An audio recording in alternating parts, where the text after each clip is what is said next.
No, I think, to tell you the truth, I think we're living in the most dangerous times since we got attacked in 1941. In den Vereinigten Staaten von Amerika hat es schon viele politische Stürme gegeben. Aber die Jahre, in denen Donald Trump im Amt ist, scheinen etwas ganz Neues zu sein.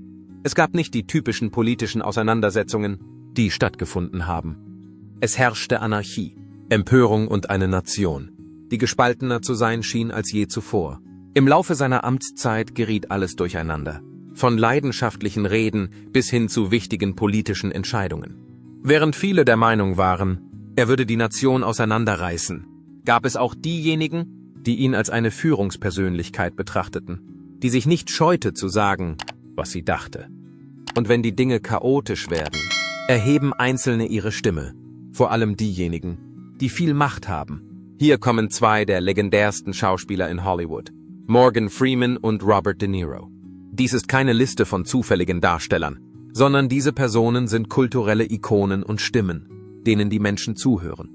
Im Laufe mehrerer Jahrzehnte haben sie in ihren Rollen die Schwierigkeiten, Erfolge und dunkelsten Zeiten Amerikas wiedergespiegelt. Andererseits haben sie dieses Mal nicht geschauspielert. Die Wut war deutlich zu spüren. Außerdem hatten sie uns etwas zu sagen. Freeman ist der Meinung, dass die Vereinigten Staaten von Amerika derzeit eine ihrer gefährlichsten Perioden durchleben. Was ist mit De Niro? Trump wurde als Gangster bezeichnet, der das Land wie ein Verbrecher regiert. Es handelt sich nicht nur um eine Reihe beiläufiger Bemerkungen, sondern um eine deutliche Warnung von zwei Männern, die den Lauf der Geschichte miterlebt haben und mit dem, was sie gesehen haben, unzufrieden sind. Aber sie sind nicht die einzigen. We're in a very bad situation. I remember you and I about 5, 6 years ago talking down at the Spring Studios, something about, I said, what just happened just happened. No, it didn't. It didn't happen. It's all about truth. And what we have here is a denial of truth all over the place. And even the speech that he made after is insane. It's just insane, and I'm very, very concerned about it. I think we all are. It's insane. So that's why I felt I had to do something, say something about it, to go on record. Wenn es um Politik geht, ist Morgan Freeman nicht der Typ, der sich in Diskussionen einmischt, nur um Aufmerksamkeit zu bekommen. Die Leute hören auf das, was er zu sagen hat. Vor allem deshalb, weil seine Stimme Gewicht, Wissen und eine Haltung hat, die keinen Unsinn macht. Und was hat er in letzter Zeit über die Vereinigten Staaten von Amerika gesagt? Er hat einen wichtigen Weckruf gegeben. Freeman ist der Meinung, dass die Vereinigten Staaten von Amerika derzeit eine der gefährlichsten Perioden ihrer gesamten Geschichte durchleben. Das liegt nicht an Gegnern aus anderen Ländern oder an wirtschaftlichen Schwierigkeiten, obwohl es beides gibt, sondern vielmehr an den Vorgängen im Land selbst. Ein Führer, der seiner Meinung nach nie für das Amt qualifiziert war, sowie Spaltung und Desinformation. Er ist nicht der Einzige, der diesen Gedanken hegt. Angriffe auf die Medien, die Verachtung von Fakten und die Fixierung auf die Macht haben dazu geführt, dass das Land weniger wie das Land der Freien und mehr wie eine tickende Zeitbombe erscheint. So Experten, die davor gewarnt haben, dass die Demokratie selbst unter Trumps Regierung in Gefahr sei. Freeman hat die Politik kritisiert, die seiner Meinung nach die Vereinigten Staaten von Amerika eher schwächer als stärker gemacht hat. Die Art und Weise, wie rassistische Spannungen bewältigt werden, das Aufkommen von Hassorganisationen, die sich ermächtigt fühlen, und die Instabilität, die wichtige Institutionen umgibt, sind alles Dinge, auf die er hingewiesen hat. Außerdem hat er über die instabile Führung von Trump gesprochen und seine Fähigkeit, Krisen verantwortungsvoll zu bewältigen, in Zweifel gezogen. Wenn er sich mit Trumps Regierung befasst, hat er sich noch nie mit seinen Gedanken zurückgehalten. Freeman hat seine Wut in einer Vielzahl von Gesprächen und öffentlichen Auftritten zum Ausdruck gebracht und darauf hingewiesen, dass die Vergangenheit gezeigt hat, welche Folgen es hat, wenn Führungskräfte ihr Ego über das Volk stellen. Was sieht er also? Eine Nation, die von einer Person, die mehr auf ihren Ruf als auf die eigentliche Aufgabe bedacht war, in Richtung Instabilität getrieben wurde. Democratic National Convention. Yes. You really want a female president, don't you? I really do. Yeah. Yeah. Well, maybe to a point. But I think, it's time we moved on from old white men running the country. Be a nice change. Now, Speaking of old white men, do you remember the first time you voted, and who was it for? Or is this in the CRS category? Yeah. Für Freeman geht es hier nicht um Politik, sondern um den Fortbestand einer Nation, die er verehrt. Und wenn jemand wie er besorgt ist, sollte der Rest der Vereinigten Staaten von Amerika es vielleicht auch sein. Robert De Niro hat nicht nur eine negative Meinung von Donald Trump, sondern er hasst ihn regelrecht. Und er macht keinen Hehl daraus. Er bezeichnete Trump als eine Person, die das Land wie ein Verbrecherboss kontrolliert. Als Diktator in der Ausbildung und als jemanden, der darauf hinarbeitet.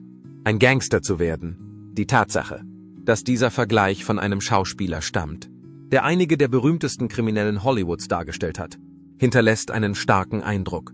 De Niro hat deutlich gemacht, dass er Trump für einen Führer hält, der seine Macht durch Einschüchterung, Täuschung und Terror ausübt.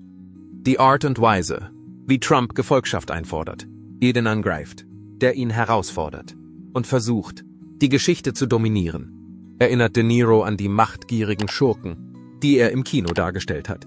Im Vergleich zu einem Film ist dies jedoch kaum ein Vergnügen. Dies ist die eigentliche Geschichte. Und nach Ansicht von De Niro wurden die Vereinigten Staaten von Amerika betrogen. I think it really started with, I got interested with Bill Clinton. With Bill Clinton, he's the person. And did he personally get you involved, or you just saw him and thought, oh, that's a guy that That's a guy that I think is gonna ride with us a while. And he's the second president I got to meet up close and personal. Who was the first? George Washington? Bush. You're quick. Die Quelle seiner Wut ist nicht nur Trump selbst, sondern vielmehr das, was Trump seiner Meinung nach mit dem Land und für das Land getan hat. In einer kürzlich abgegebenen Erklärung äußerte sich De Niro besorgt darüber, dass die Wirkung von Trump Hass und Spaltung akzeptabler gemacht hat. Es macht ihm Angst, dass Rassismus auf dem Vormarsch ist, dass die Wahrheit angegriffen wird und dass die Menschen dazu gedrängt werden, Beweise abzulehnen und alles zu glauben. Was Trump sagt, ohne zu hinterfragen. De Niro hat dies nicht nur getan, sondern sich auch sehr lautstark geäußert.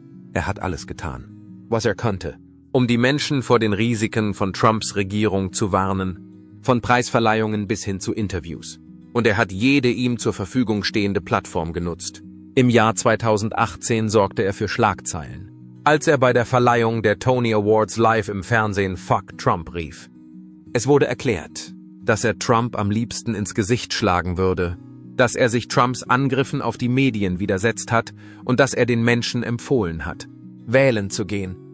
This guy should not be president, period. We are at a moment in our life, in this country, where this guy is like a gangster. He's come along and he's said things, done things we say over and over again. This is terrible. We're in a terrible situation. We're in a terrible situation. And this guy just keeps going on and on and on without being stopped. A lot of criticism of you. Fuck him. Okay, well, you know. De Niro betrachtet dies nicht als eine politische Angelegenheit. Es geht darum, sich gegen das zu wehren, was er als gefährlichen Wandel in den Vereinigten Staaten empfindet. Und wenn er die am stärksten hörbare Person im Raum sein muss, um die Aufmerksamkeit der anderen zu erregen, dann ist es ebenso. Die Worte von Morgan Freeman und Robert De Niro werden von einer großen Zahl von Menschen gehört.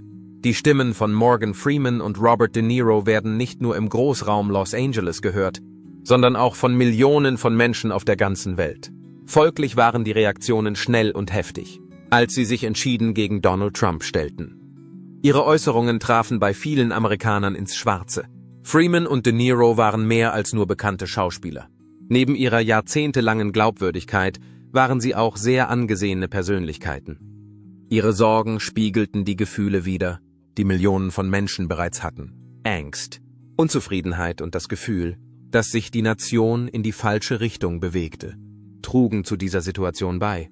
Sie wurden von ihren Anhängern dafür gelobt, dass sie sich zu Wort meldeten, und sie wurden als mutig bezeichnet, weil sie ihre Position nutzten, um eine starke Exekutive in Frage zu stellen. people to make them think, no, you think he's... No, I don't think so. Why do you think? I'm curious why you would guess that there's a big group of people in this country who believe that he cares about them. I am totally dumbfounded, baffled by that. I can't understand it, and it's a thing that we've seen over decades and decades. And he is a malignant narcissist. He's a socio-psychopath. He's created some new language as far as describing somebody in his mental condition. It's so frightening and scary, and he's dangerous. We got to get rid of him. Do you ever? Doch nicht alle sahen das so. Diese Personen wurden von Trumps Anhängern als weltfremde Eliten verurteilt und beschuldigt, von ihren Villen in Hollywood aus die einfachen Amerikaner belehren zu wollen. Vor allem De Niro musste viel Kritik einstecken. Vor allem seine unverblümten Äußerungen über Trump sorgten bei Konservativen für Empörung, und viele von ihnen riefen zum Boykott seiner Filme auf. Auch wenn Freemans Ton als weniger harsch empfunden wurde, wurde er dennoch für sein politisches Engagement kritisiert. Viele waren jedoch der Meinung, dass Schauspieler in der Unterhaltungsbranche bleiben und sich aus der Politik heraushalten sollten. Mit ihrer unerschütterlichen Opposition gegen Trump haben sich Freeman und De Niro in die lange Liste prominenter Persönlichkeiten eingereiht, die sich weigern zu schweigen, wenn Geschichte geschrieben wird. Die Kritik, die Donald Trump vor allem von prominenten Persönlichkeiten entgegengebracht wurde, hat er nie verleugnet. Als Morgan Freeman und Robert De Niro ihre Ablehnung ihm gegenüber zum Ausdruck brachten, reagierte er auf dieselbe Weise wie sonst auch. Er schlug zurück. Im Laufe seiner Karriere hat Trump Kritiker aus Hollywood immer wieder als Linksextremisten und überbewertete Künstler abgetan. Als Person mit niedrigem IQ hat er den Beruf von Robert De Niro beleidigt und behauptet, er habe zu viele Schläge auf den Kopf erlitten, weil er in Filmen starke Charaktere darstellte. Er hat De Niro auch als Person mit niedrigem IQ bezeichnet. Die Anhänger von Donald Trump applaudierten ihm und sahen seine Beleidigungen als Beweis dafür, dass er sich nicht scheut, die Leute herauszufordern, die in Hollywood als Elite gelten. Freeman hingegen wurde von Trump selbst weniger direkt kritisiert. Dennoch wurden seine Äußerungen häufig in die allgemeineren Kategorien der Medienpropaganda und der liberalen Propaganda eingeordnet. I love this city. I don't want to destroy it. Donald Trump wants to destroy not only the city, but the country, and eventually he could destroy the world. When Trump ran in 2016, it was like a joke. This buffoon running for president. No, never could happen. We'd forgotten the lessons of history that showed us other clowns who weren't taken seriously until they became vicious dictators. With Trump, we have a second chance. And no one is laughing now. This is the time to stop him. Alle Auswirkungen waren offensichtlich. Es ist die Konfrontation, von der Trump lebt. Anstatt die Kritik von Prominenten abzutun, verwandelte er sie in eine politische Waffe und nutzte sie, um den Eindruck zu erwecken, dass Hollywood und die Medien darauf aus seien, ihn zu ruinieren. Er hat die Kritik nicht länger ignoriert. Seine Methode war bei seinen Anhängern erfolgreich und trug dazu bei, seine Anhänger weiter in zwei Gruppen zu spalten. Diejenigen, die ihn als Wahrheitsverkünder betrachteten, und diejenigen, die ihn als potenziell verhängnisvolle Kraft in der amerikanischen Politik ansahen. Trotz der Kritik an Trump haben Freeman und De Niro jedoch nie vor ihren Gegnern kapituliert. De Niro kritisiert Trump weiterhin offen, bezeichnet ihn als Gefahr für die Demokratie und nutzt jede Gelegenheit, um das amerikanische Volk vor den Folgen zu warnen, die die Wahl eines weiteren Trump zum Präsidenten haben würde. Freeman äußerte sich, obwohl er weniger energisch war, weiterhin lautstark über die Bedrohungen, die seiner Meinung nach von Trump für die Zukunft der Nation ausgingen. Ihre Macht blieb trotz der Kritik, die sie erhielten, unerschüttert. Im Gegenteil, ihre Stimmen wurden sogar noch lauter. Ganz einfach, weil es in ihren Augen um mehr als nur um Trump ging. Es ging um die Art der Vereinigten Staaten von Amerika, die nach seinem Abgang bestehen würden. A government that, as President Lincoln said, of the people, by the people, for the people, shall not perish from the earth. Under Trump, this kind of government will perish from the earth. I don't mean to scare you. No, wait, maybe I do mean to scare you. If Trump returns to the White House, you can kiss these freedoms goodbye that we all take for granted. And elections, forget about it. That's over. That's done. If he gets in, I can tell you right now, he will never leave. He will never leave. You know that. He will never leave. What does that mean? Is that the country we want to live in? Do we want him running this country and saying, I'm not leaving, I'm dictator for life? Um Aufmerksamkeit zu erregen, haben Morgan Freeman und Robert De Niro keine Erklärungen abgegeben. Sie taten es einfach, weil sie eine Nation in Gefahr sahen. Ob es um die Führung von Trump, die von ihm geschürte Spaltung oder die Gefahren für die Demokratie ging, sie weigerten sich, zu diesen Themen zu schweigen. Die einen haben sie ermutigt, die anderen haben sie abgetan. Aber eines ist unübersehbar. Ihre Stimmen sind wichtig. Jetzt ist es an den Menschen, zu entscheiden. Welche Art von Zukunft stellen sich die Vereinigten Staaten von Amerika vor? Dies ist nicht das Ende der Diskussion. Später, in einem Interview hinter den Kulissen, sagte Morgan Freeman einfach, manchmal sagt ein Wort mehr, als eine Rede es je könnte. Bad. Und De Niro? Er hat es einem Reporter erzählt. Wenn man es weiß, weiß man es. Und ich glaube, Amerika weiß es. Bad. Ob man nun zustimmt oder nicht. Es ist nicht zu leugnen, dieses eine Wort hat einen kulturellen Feuersturm ausgelöst. Was meinen Sie dazu? War das die reine Wahrheit? Oder ging Hollywood einfach zu weit? Bewerten Sie mit 1, wenn Sie das Gesagte unterstützen. Oder mit 0, wenn Sie es als unfair empfinden. Wenn dieser Artikel Sie schockiert, inspiriert oder einfach zum Nachdenken gebracht hat, klicken Sie auf Gefällt mir. Abonnieren Sie ihn und teilen Sie ihn mit jemandem, der die ganze Geschichte hören muss.